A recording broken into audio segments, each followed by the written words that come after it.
সিতাইয়ে তৃণমূল পঞ্চায়েত সদস্য সহ ৩ নেতার বাড়িতে হামলা ও লুটের অভিযোগ। সিতাই ব্লকে ৬/৭৩ মধ্য ভাড়ালি বুথে তৃণমূলের পঞ্চায়েতের সদস্য ফিরোজ মিয়া সহ আরও ২ তৃণমূল কর্মীর বাড়িতে হামলা, ভাঙচুর ও লুটের অভিযোগ উঠেছে। শুক্রবার আক্রান্ত পরিবারের সদস্যরা দাবি করেছেন, গত বুধবার রাতে একদল দুষ্কৃতীর বাড়িতে হামলা চালায়। ফিরোজ মিয়ার স্ত্রী বিউটি খাতুনের অভিযোগ, তার স্বামী বাড়িতে না থাকার সুযোগে বিজেপি সমর্থিত কিছু ব্যক্তি হামলা ও লুটপাট চালায়। একই অভিযোগ করেছেন তৃণমূল কর্মী গৌরাঙ্গ বর্মন এবং শ্যামসুজ্জামান প্রামাণিকের বাড়ির লোকেরাও। অভিযোগ, হামলায় আহত গৌরাঙ্গ বর্মন বর্তমানে কোচবিহার চিকিৎসাধীন, যদিও এখনও থানায় কোনো লিখিত অভিযোগ দায়ের হয়নি। অন্যদিকে সমস্ত অভিযোগ অস্বীকার করে সিতাই বিধানসভার বিজেপি ইনচার্জ সুকুমার বর্মন বলেন, ঘটনার সঙ্গে বিজেপির কোনো যোগ নেই, এটি সাধারণ মানুষের ক্ষোভের বহিঃপ্রকাশ। চিৎকার করছে, ছাওয়া কাড়ি নিছে, আলমারি খুঁড়ছে, খুলিয়ে এরকম করে জিনিসপাতি বের করে নিয়ে গেছে, কিছু বলেনি। আপনার স্বামী কোথায় গেছে?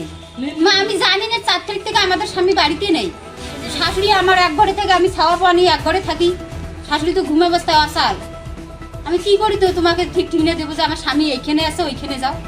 লোক আমার চিনছি না, আমি এখন বলবো না, থানায় ডায়েরি দেবো, তারপর আমি বলবো না। তারা কি কোনো পার্টির থেকে ছিল? পার্টির থেকে ছিল। কোন পার্টি? বিজেপি পার্টি থেকে।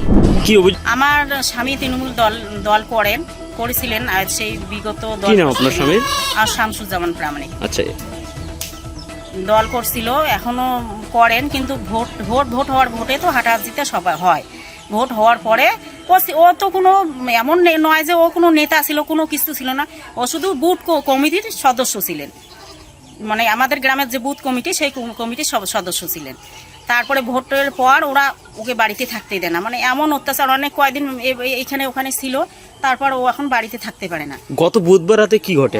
গত বুধবার রাতে আমরা খাওয়া দাওয়া করে ঘুমাইছি, ঠিক রাত 12টার সময় ওরা আসছিল। আসার পরে হঠাৎ করে কোনো চিল্লি নাই, কোনো কথাবার্তা নেই, হঠাৎ করে একদম ভাঙচুর। ওরা কারা? আপনি কি বোঝাতে চাচ্ছেন? মানে অভিযোগটা কাদের প্রতি আপনাদের?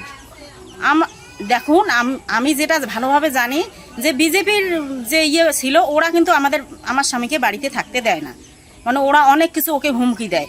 এখন আমাদের বাড়ি ভাঙচুর যেহেতু হয়েছে, আমি বলবো যে বিজেপির ছেলেপিলেরাই ওরাই ভাঙছে, তাছাড়া কে ভাঙবে, যেহেতু আমরা ওদেরকে দেখি নাই। আচ্ছা, আপনাদের বাড়ি কি ভাঙচুর হয় না অন্য কারো? আমাদের বাড়ি ভাঙচুর হয় না, আমাদের বাড়ি ওইটা, আর আমার দেবরের বাড়ি এটা, ওর বাড়ি ভাঙচুর করছে। আচ্ছা আচ্ছা, এখন কি চাচ্ছেন? এখন আমরা যখন ভাঙচুর হয়েছে তখনও আমরা পুলিশকে ফোন করছি, পুলিশ তখন বলছে যে হ্যাঁ যাচ্ছি, তারপরে আবার ফোন করছি, বলছে যে যাচ্ছি। তারপর 12টার সময় ঘটনা, পুলিশ আসলো আমাদের বাড়িতে রাত 2টের সময়। 2টোর সময় আসি, পুলিশ দেখলো, ছবি করে নিল, নেওয়ার পরে বলে দেখি আমরা দেখি। তারপরে কালকে থেকে আমাদের বাড়িতে কোনো পুলিশ আসলো না, কোনো খবর দিল না, কোনো কিছু নিল, অ্যাকশন নিল না।